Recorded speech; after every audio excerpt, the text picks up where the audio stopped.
আমার কি কষ্ট কম হয়েছে নাকি? ঠিক বলছি না ভুল বলছি?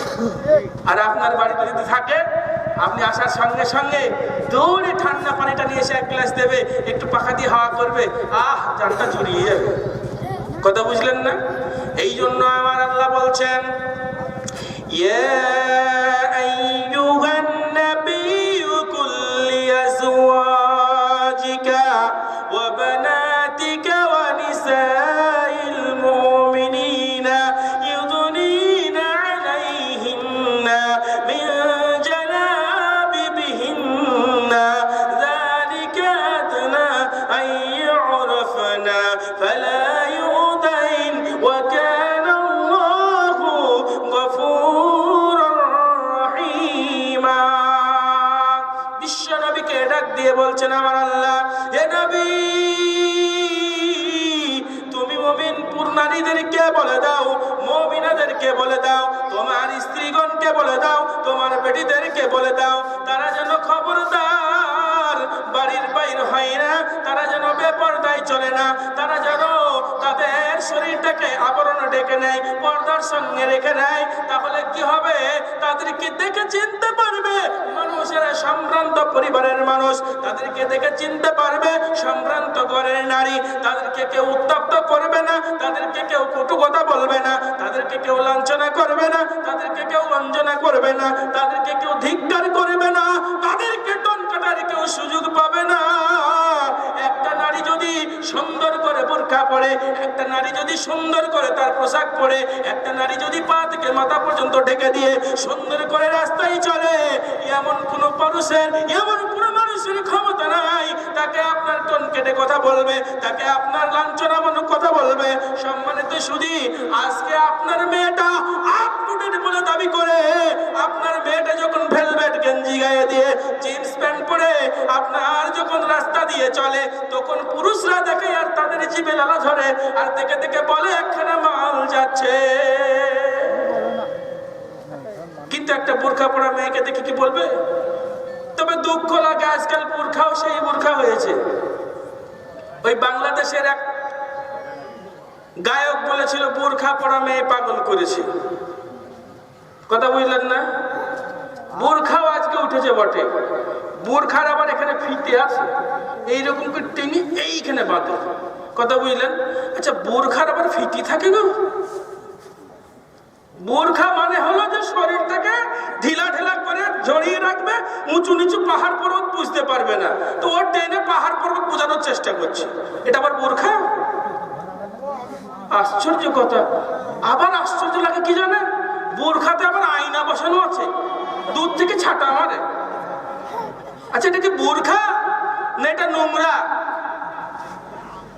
এইরকম বোরখা যে পড়বে, ওই জিন্স প্যান্ট পরে ভেলভেট গেঞ্জি গায়ে দিয়ে যাকে মাল বলবে, ওকেও মাল বলবে, কোনো সমস্যা নেই, কারণ সে তো সেই বলার জন্যই পড়েছে।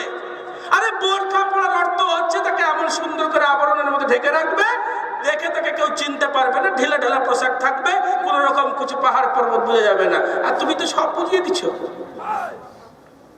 আশ্চর্য লাগে, মা বোনকে কষ্ট হয় কথাগুলো বলতে।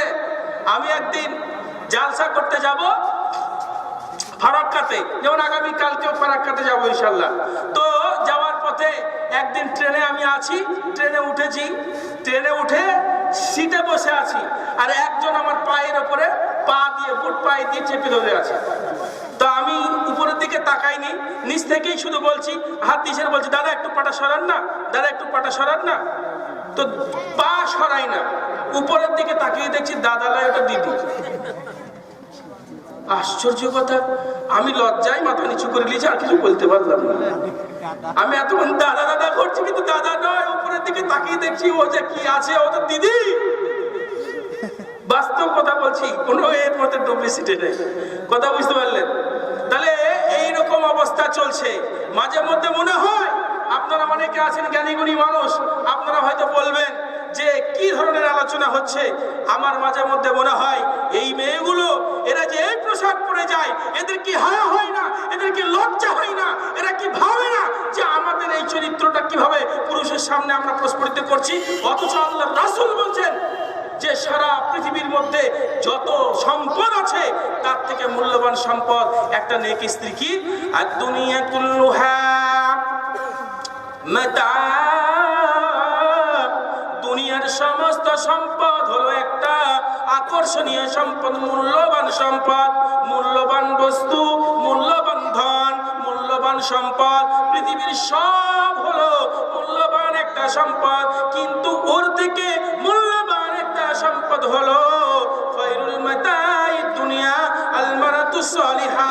দুনিয়ার সমস্ত সম্পদের থেকে, দুনিয়ার সমস্ত জিনিসের থেকে মূল্যবান দামি জিনিস হলো একটা নেককার, নেকবতী, গুণবতী নারী, গুণবতী স্ত্রী। বলেন তো পৃথিবীর বুকে বিশ্ব নবী বললেন একটা নেকবতী, একটা গুণবতী নারী হলো দুনিয়ার সব থেকে উন্নত, সব থেকে দামি বস্তু। অথচ ওই দামি বস্তুটা আজকে যেন বেদামি করে দিচ্ছে। আচ্ছা, আপনাদের কাছে প্রশ্ন করি, সোনা দামি কি দামি নয়? হীরা দামি কি দামি নয়? মণিমুক্তা দামি কি দামি নয়? আচ্ছা, কোনোদিন দেখেছেন যে সোনা, হীরা, মণিমুক্তা আপনাদের এই মসজিদের পাশে 5 কিলো পড়ে আছে খোলা অবস্থায়? দেখেছেন? আরো বলেন না, জীবনে দেখেছেন? দেখেননি। হীরা মণিমুক্তা যদি কারো বাড়িতে থাকে, সুন্দর করে ভেলভেট কাপড়ের মধ্যে জড়িয়ে একটা সুন্দর ছোট্ট বাক্সের মধ্যে, অসাধারণ বাক্স, দেখার মতো বাক্স, সেটার ভিতরে ভরে আরো একটা বাড়িতে সিন্ধুক আছে, সেই সিন্ধুকের মধ্যে আর একটা গোপন লকার আছে, ওই গোপন লকারের ভিতরে আর একটা ছোট লকার আছে, ওই লকারের ভিতরে রেখে তালা মারতে মারতে মারতে আসে 7 তালা মারার পরে তারপরে গেটে মারে। ঠিক বলছি না ভুল বলছি? তার মানে এটা দামি না অদামি? দামি। এত দামি সম্পদ আল্লাহ রাসূল বলছে এর থেকে দামি সম্পদ হলো একটা নারী, আর সেইটাকে ইট বালি পাথর যেমন রাস্তায় পড়ে থাকে ওই রকম করে ফেলে দিয়ে চলছে। বলেন তো, আজকালকার ওড়না এরকম আর লাই না, আজকালকার ওড়না হয়ে গেছে ঘাড়ের ওপর দিয়ে এরকম। কথা বুঝতে পারলেন? স্কুলে যাচ্ছে তো স্কুলে যাওয়ার সময় এরকম করে ছেলেদের মতো গামছা দিয়ে আমাদের করে চললো। আশ্চর্য কথা। আর ওই যে মেয়েটা স্কুলে যাচ্ছে আর যাওয়ার সময় বাপ বসে আছে আর টুকটুক করে দেখছে আমার মেয়েটা যাচ্ছে, ওটা বাপ বসে আছে না ভেড়া বসে আছে, আমার কষ্ট হয় বুঝতে। কথা বুঝলেন? বড় ভাই বসে আছে আর মেয়েটা জিন্স পরে চলে যাচ্ছে, বড় ভাই নাকি ভেড়া আমার বুঝতে কষ্ট হয়। এক থাপড়ে দাঁত ভেঙে দিতে হবে। কথা বুঝলেন? তোমার সাহস কি করে হয় এভাবে যাও? আর আজকাল তো দেখছি মাশাআল্লাহ এই পানিঘাটা ব্রিজ পার করে যা শুরু করেছে, এ যা অবস্থা শুরু করেছে, আমার কাছে খবর আছে মির্জাপুরের মানুষ আর আদিস গ্রামের মানুষ ওই ধাবায় বসে বসে, ওই রেস্টুরেন্টে বসে বসে মদ পিটায়। শুধু তাই নয়, এর থেকে আরেক ধাবা দিয়ে গিয়ে দুপাই জানোয়ারটাও পিটায়। অথচ এই গ্রামের মানুষের উচিত ছিল ওই নোংরা নর্তকীদেরকে ওখান থেকে উৎখাত করে উঠিয়ে দিয়ে ওই জায়গাটাকে পুরুষ মুক্ত করা, কিন্তু এরা আবার সাপোর্ট করে। এরা সাপোর্ট করে। কেউ যদি ওদের বিপক্ষে কথা বলে তাহলে তাকে রাত্রে বেলা সাবধানে চলিস, তোকে রাস্তায় চলতে হবে মনে করে চলিস। জানিস তো এখন পাওয়ার কাদের? সাইজ করে দেবো। ও তখন দেখছে দরকার নেই ভাই, যা করবি করগা, ভিজে ভাতা হাওয়া দিয়ে খাবো, ছিঁড়া কাতায় রাজার মতো ঘুমাবো, ঘরের খেয়ে বোনের বাগতারি আর লাভ নেই, তাই চুপ করে বসে গেছে। আল্লাহ রাসূল বলছেন মান রাআ মুনকারান, যখনই তুমি কোনো অন্যায় অপকর্ম দেখবে তখন তোমার কর্তব্য হবে, তোমার যদি ক্ষমতা থাকে ফল ইগাইরু বিয়াদিহি, তাহলে তোমার কর্তব্য হবে, ক্ষমতা যদি থাকে তাহলে তুমি হাত প্রয়োগ করে ওই অন্যায় অপকর্মকে উঠিয়ে দেবে, উৎখাত করবে, সেখান থেকে প্রতিহত করবে। তোমার হাত প্রয়োগ করার ক্ষমতা নাই, ফাবি লিসানি, তাহলে তুমি মুখ দিয়ে কমপক্ষে বলো যে এটা অন্যায়,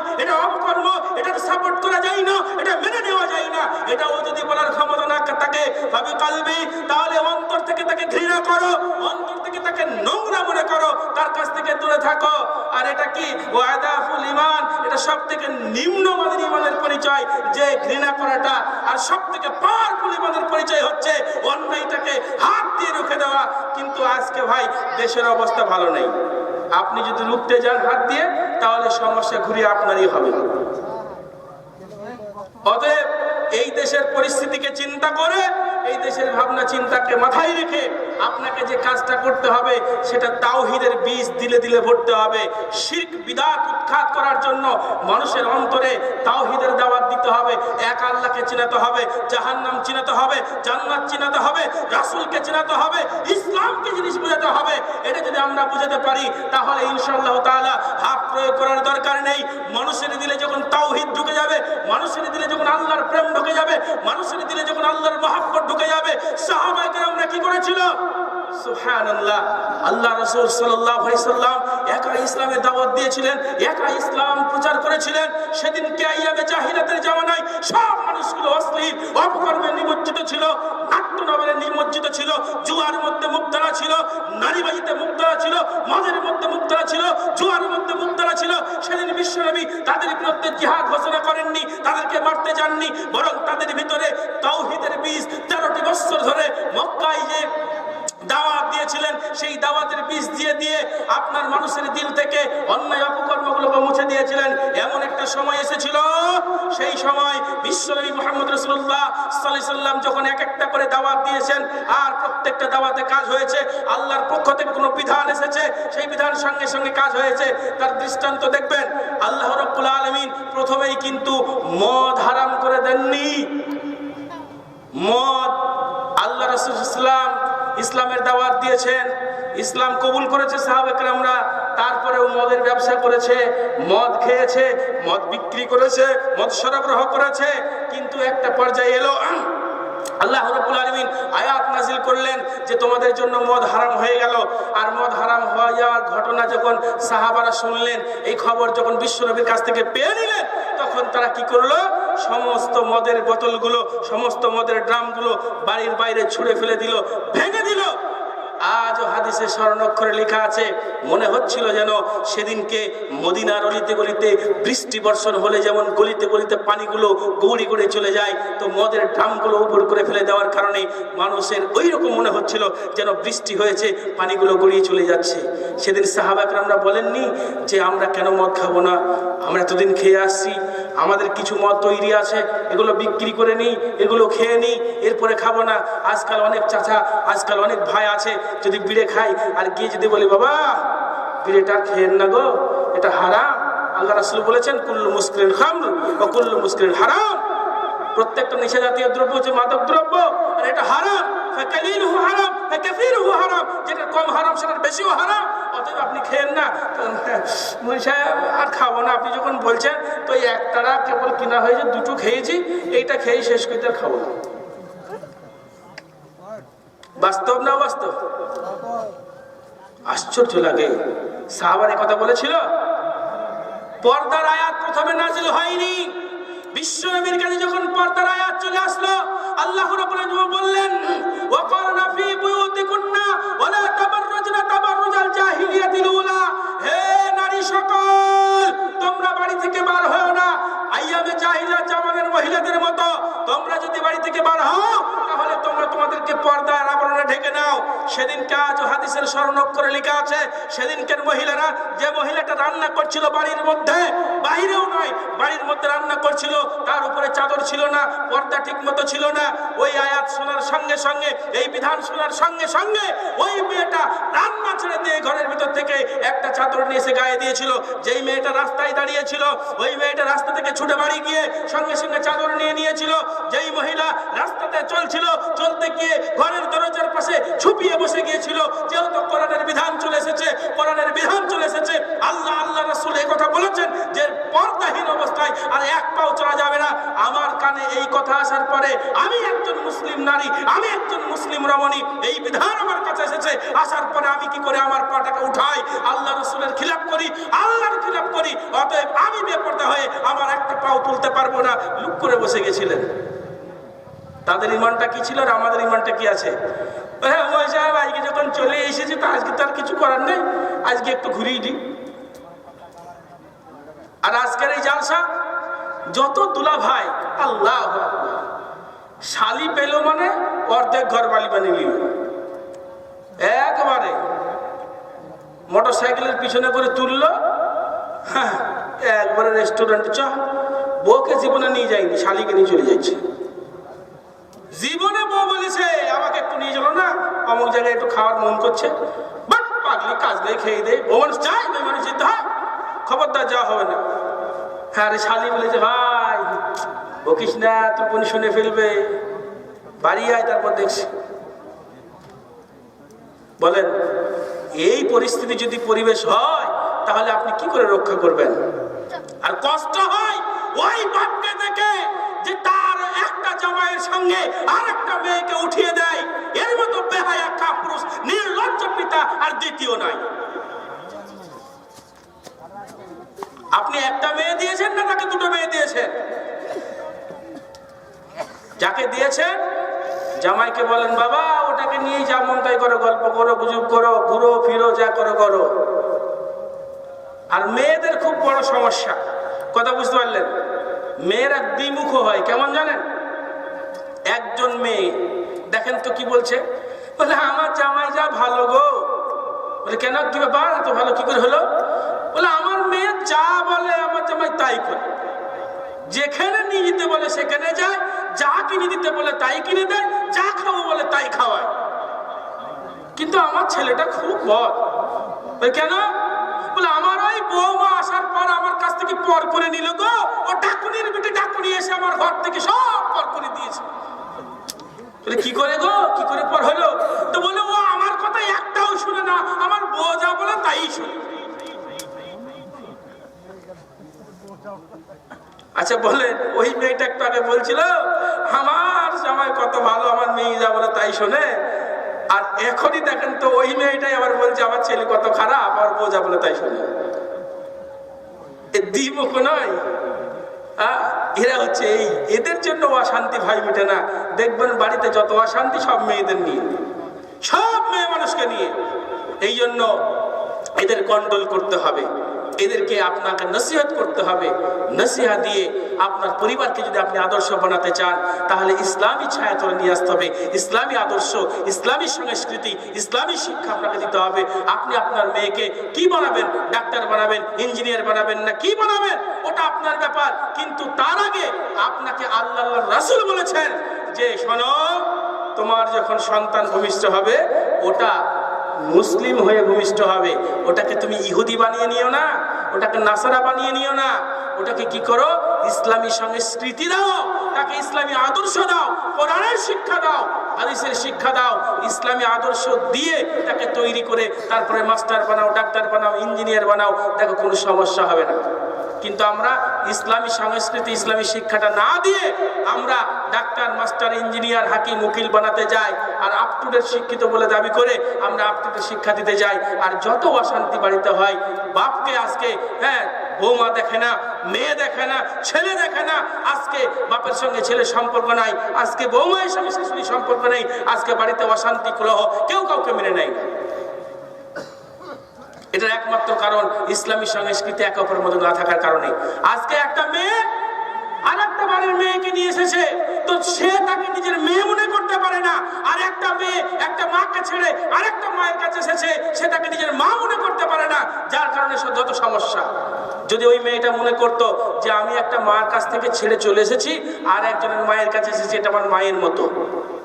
আচ্ছা বলেন তো, মা যদি কোনো মেয়ের কাছে অন্যায় করে তো ওই মেয়েকে ঢেড়ি পিটি ঢাকঢোল পিটি বলে বেড়ায় নাকি মাকে ক্ষমা করে দেয়?